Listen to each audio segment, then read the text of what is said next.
अगर आपको लगता है कि अमेरिका और चाइना की टैरिफ वॉर सिर्फ अमेरिका और चाइना के बीच है, तो आज की खबर आपको चौंका सकती है। क्योंकि अब अमेरिका ने इंडिया समेत 40 से ज्यादा देशों पर सवाल खड़े कर दिए हैं। और मामला सिर्फ चाइना का नहीं है, मामला है चाइना के माल को दूसरे देशों के रास्ते अमेरिका पहुंचाने का। आइए आसान भाषा में समझते हैं कि पूरा खेल क्या है। देखिए, अमेरिका ने चाइना पर सामान पर भारी टैरिफ यानी इंपोर्ट टैक्स लगाया। सीधी बात है, अगर चाइना के सामान अमेरिका जाएगा तो उस पर ज्यादा टैक्स देना पड़ेगा। अब आरोप यह है कि कुछ चाइनीज गुड्स सीधे चाइना से अमेरिका जाने के बजाय पहले किसी दूसरे देश में जाते हैं। वहां थोड़ी बहुत प्रोसेसिंग होती है, पैकिंग बदल सकती है, लेबल बदल सकता है, डॉक्यूमेंट्स में ओरिजिन बदला जा सकता है और फिर वही सामान अमेरिका पहुंच जाता है। इसे कहते हैं ट्रांसशिपमेंट। अब अमेरिका का आरोप है कि इस तरीके से चाइनीज गुड्स की असली पहचान छिपाकर टैरिफ से बचने की कोशिश हो रही है। और यहां से कहानी में इंडिया का नाम आता है। व्हाइट हाउस की नई रिपोर्ट में इंडिया को उन 40 से ज्यादा देशों में रखा गया है जिन्हें चाइनीज गुड्स के पॉसिबल ट्रांसशिपमेंट रिस्क के तौर पर देखा जा रहा है।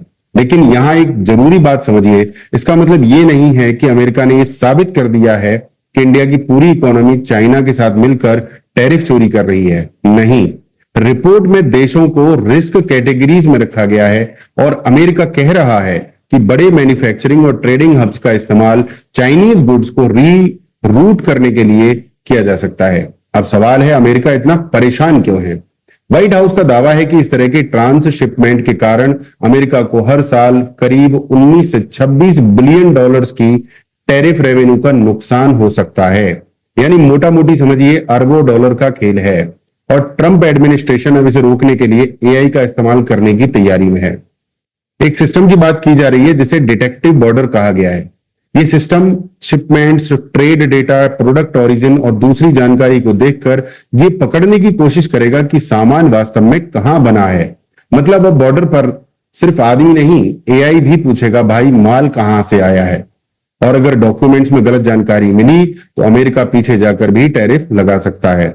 अब असली सवाल इंडिया के लिए है, क्या इंडिया के लिए खतरे की घंटी है?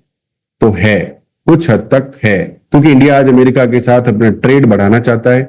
इंडिया खुद को चाइना के ऑल्टरनेटिव मैन्युफैक्चरिंग हब के रूप में भी आगे बढ़ाना चाहता है।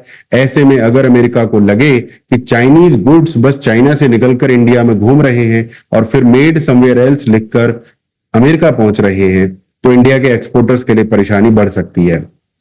कस्टम्स चेकिंग बढ़ सकती है, डॉक्यूमेंटेशन ज्यादा सख्त हो सकता है और कुछ प्रोडक्ट्स पर एक्स्ट्रा एक्शन भी हो सकता है। लेकिन दूसरी तरफ यही सिचुएशन इंडिया के लिए एक बड़ा मौका भी है।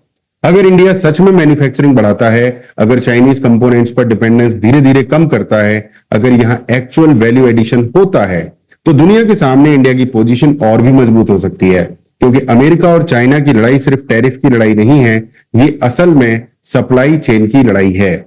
अमेरिका चाहता है कि चाइनीज मैन्युफैक्चरिंग पर डिपेंडेंस कम हो, चाइना चाहता है कि उसका एक्सपोर्ट नेटवर्क चलता रहे, और इंडिया के सामने मौका है कि वो बीच में सिर्फ रास्ता ना बने बल्कि खुद एक बड़ा मैन्युफैक्चरिंग सेंटर बने। यही सबसे इंपॉर्टेंट बात है, क्योंकि सिर्फ चाइना का सामान इंडिया में लाकर, स्टिकर बदलकर और आगे भेजकर इंडिया लॉन्ग टर्म में बड़ी इकोनॉमी नहीं बनेगा। इंडिया को खुद बनाना पड़ेगा अपने प्रोडक्ट्स, अपनी टेक्नोलॉजी, अपनी सप्लाई चेन, अपनी ब्रांड्स और अपनी मैन्युफैक्चरिंग पावर। तो दोस्तों, अमेरिका ने इंडिया का नाम लिया है, लेकिन इसे सिर्फ आरोप की खबर बनाकर देखने के बजाय एक बड़ा इकोनॉमिक सिग्नल समझिए। दुनिया की सप्लाई चेन बदल रही है, चाइना और अमेरिका की लड़ाई जारी है और इस पूरी लड़ाई में इंडिया के सामने दो रास्ते हैं। एक, दूसरों का माल आगे भेजने वाला देश बन जाओ, दूसरा रास्ता है दुनिया का अपना मैन्युफैक्चरिंग पावर हाउस बनना। और मेरा मानना है भारत को दूसरा रास्ता चुनना चाहिए। अगर आपको ऐसी इंटरनेशनल न्यूज को आसान भाषा में सीधा और बिना घुमाए विश्लेषण पसंद है और चाहिए, तो चैनल को सब्सक्राइब कीजिए, हमें फॉलो कीजिए। मैं हूं Sunil Chaudhary, digital coach and आपका तांडव गुरु। मिलते हैं अगली बड़ी खबर में। जय हिंद, वंदे मातरम।